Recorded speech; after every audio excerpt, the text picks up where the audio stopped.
Hello, peoples. Welcome to Starling on Cinemas. That's cinemas with the S. Before I begin, if you're new to this video, don't forget to like, share, subscribe, leave a comment on the section below. Most importantly, stand still and watch as I bring this blade closer to the faces that are witnessing this footage.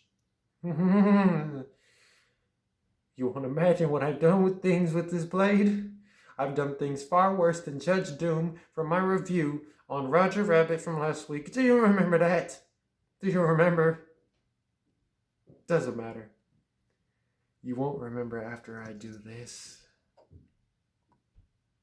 So, The Good Son centers on Mark, played by a young Elijah Wood, a young boy who loses his mother and must stay with his extended family while his father is away on a business trip in Japan.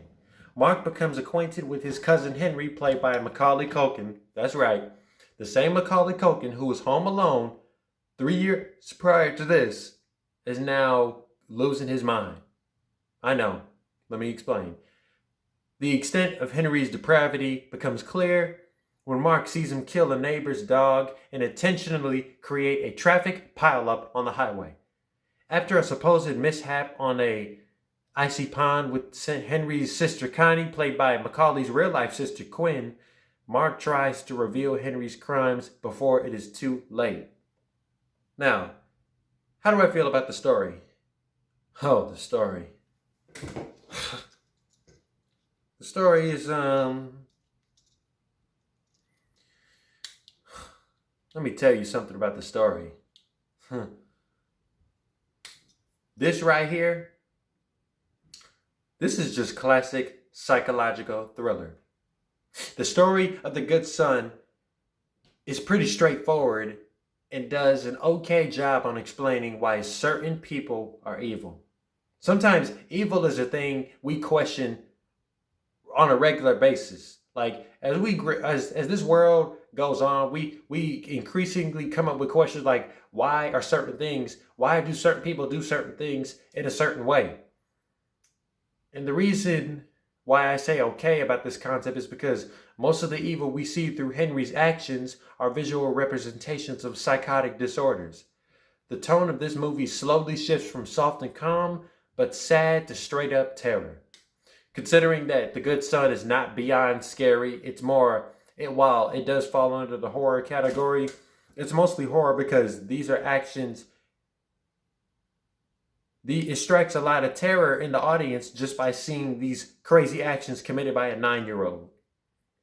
The reality is that is expressed in this film is about how anybody can come off as evil. And if you place too much trust in somebody you don't know that well, that just might be evil. You could be the next target. You never know.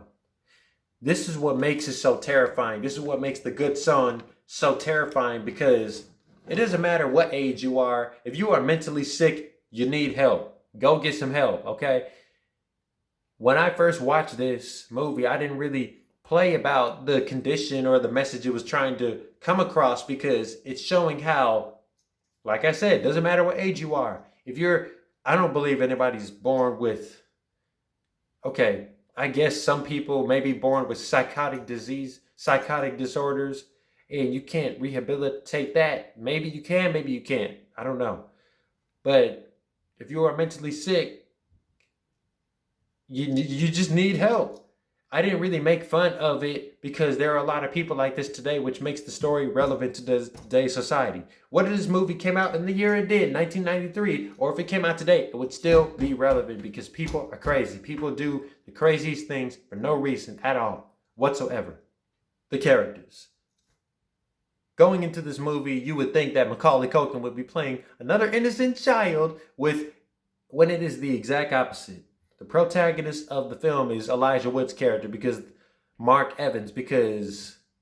poster makes you seem like Macaulay's the good son, since he just spent the last few movies in a Home Alone franchise playing a good son who was by himself for a good amount of time.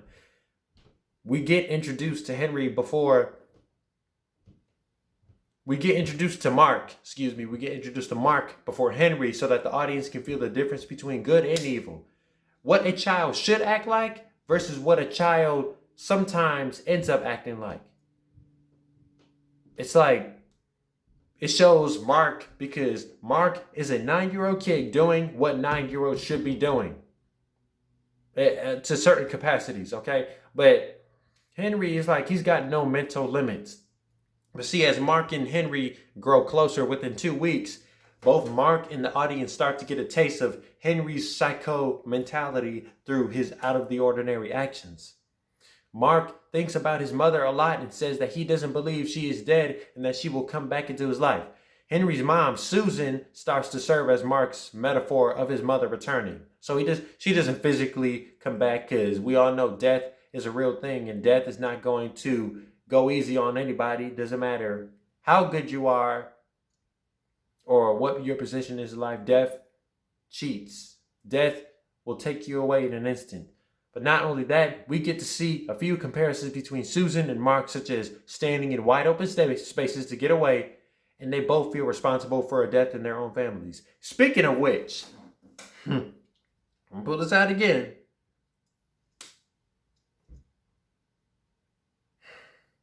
Speaking of which, one of the more necessary plot points to include in this film is the death of the baby brother, Richard, who Susan believes she accidentally left the baby drowning in the bathtub when it was actually Henry. And as the days go by, Henry always seems to get closer to crossing a different level of insanity, which leaves Mark no choice but to convince everybody that Henry is mentally ill and he needs rehab. Now, I don't want to spoil the ending for you. Like, I think it's too good of a film to spoil at the end because, like, the stakes are so thrilling and it's so real and it's so tense that you have to see it for yourself for me not to tell you the end. But I will say this. This is serious.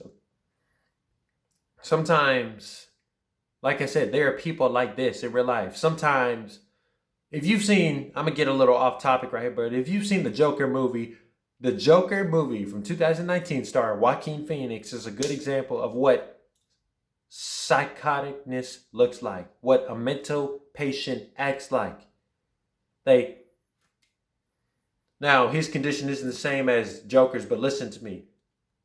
If you're in some kind of psychological disorder up here, then there is something wrong with you. There is something out of the ordinary. There is something about you that loves the sight of tragedy, that loves the sight of pain and death, and you don't get bothered by it because Mark gets asked, it doesn't bother you?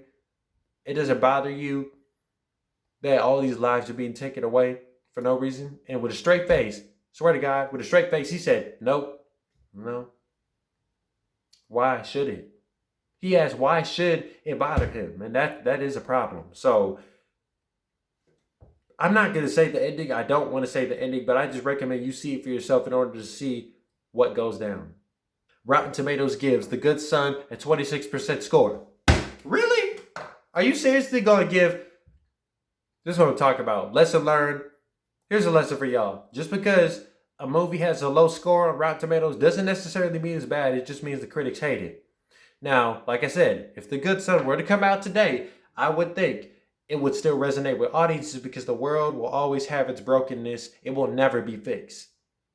Now, I'm a Christian and I'm going to still say this. I know if even me as a Christian, it sounds weird saying this, but listen to me. This is true. The world will never be fixed. The world will always be broken. The world will always be in flames. And there is nothing that nobody can do to fix it. The Good Son has a vague but a realistic take on evil in a way that makes it unexplainable, and it allowed Macaulay Culkin to step out of his comfort zone and out of the house and into the snow, or should I say, into the woods. So for that, I will give this movie 7 SOs out of 10. So that is my review on The Good Son. You can let me know what you guys think about it in the comment section below. If you've seen it, do you think its interpretation of evil is accurate or not?